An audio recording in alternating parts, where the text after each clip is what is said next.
Radhe Krishna. Happy மார்கழி. மார்கழி டே 5, திருப்பாவை பாசுரம் 5, வடமதுரை மைந்தனே. So Andal இந்த பாசுரத்தை கண்ணனை பற்றி நிறைய பெருமையாக பேசுகிறா. கண்ணனை எப்பேற்பட்டவன்லாம் சொல்கிறான். நிறைய வியக்கத்தக்க செயல்கள் புரிந்த மாயனை வடமதுரையில் அவதரிச்சான் இல்லையா, அப்பேற்பட்ட கண்ணனை தூய பெருநீர் யமுனை நதிக்கரையில் மகிழ்ந்து விளையாடினவனை, ஆயர்குலத்துக்கெல்லாம் ஒரு விளக்கா அவதரித்த பகவானான கண்ணனை, தன் தாய் தேவகியின் வயிற்றுக்கு பெருமை செய்த தாமோதரனை, தாமோதரன் தாமம் என்றால் கயிறு, உதரம் என்றால் வயிறு. யசோதம்மா கிருஷ்ணர் பண்ணுற லீலைகள் எல்லாம் பார்த்து சகிக்காமல் அவனை உரலால் கட்டி போட்டாலாம். அதனால் பகவானுக்கு தாமோதரன் என்று பெயர்.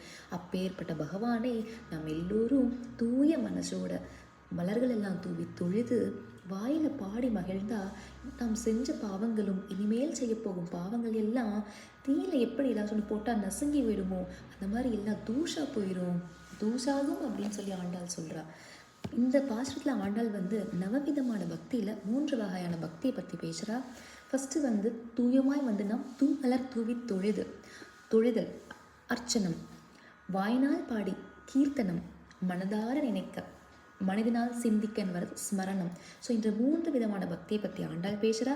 அப்பேற்பட்ட பகவானை நம்ம இந்த மாதிரிலாம் பண்ணினோன்னா நாம் செஞ்ச பாவங்கள் எல்லாம் நசங்கி போயிடும் அப்படின்னு சொல்கிறா. பாசுரம் பார்ப்போம். மாயனை மண்ணு வடமதுரை மைந்தனை தூய பெருநீர் யமுனை துறைவனை ஆயர்குலத்தினில் தோன்றும் மணிவிளக்கை தாயை கொடுதல் வழக்கம் செய்த தாமோதரனை தூயமாய் நாம் தூமலர் தூவி தொழுது வாயினால் பாடி மனதினால் சிந்திக்க போய பிழையும் புகுதருவான் நின்றனவும் தீயினில் தூஷாகும் செப்பேலோர் என்பாவாய். அர்த்தம்: திருவும் சத்தியமும் தர்மமும் நிலை பெறும் பொருட்டு பல மாயச் செயல்களை புரிந்த மாயனை, காலத்தை வென்று தன் புகழ்நிலை பெற்றிருக்கும் வண்ணம் வடமதுரையில் தோன்றிய எம் தலைவனை, புனித பெருநீரி வெள்ளமாய் பெருக்கெடுத்து வளைந்து நெழிந்து தெளிந்து வரும் யமுனை துறைவனை, கோகுலத்தில் தோன்றி ஆயர்களின் துன்ப துயரங்களை நீக்க வந்த இருளை போக்க வல்ல தீப ஜோதியை தன் பிறப்பினால் தான் வளர்ந்ததினால் தன் தாய்க்கு பெருமையும் மேன்மையும் உண்டாக்கிய தாமோதரனை தூய மனம் மலர நறுமண மலர்களை கொய்து அவன் திருப்பாத கமலங்களில் தூவி தொழுது வாயார மனமாற அவன் திருநாமத்தை பாடுகின்றோம்.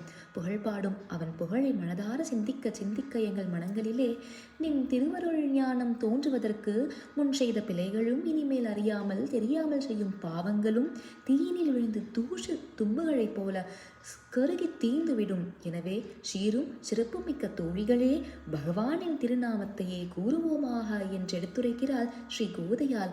ஆயர்குல அணிவிளக்கே போற்றி போற்றி. ஆண்டாள் திருவடிகளே சரணம்.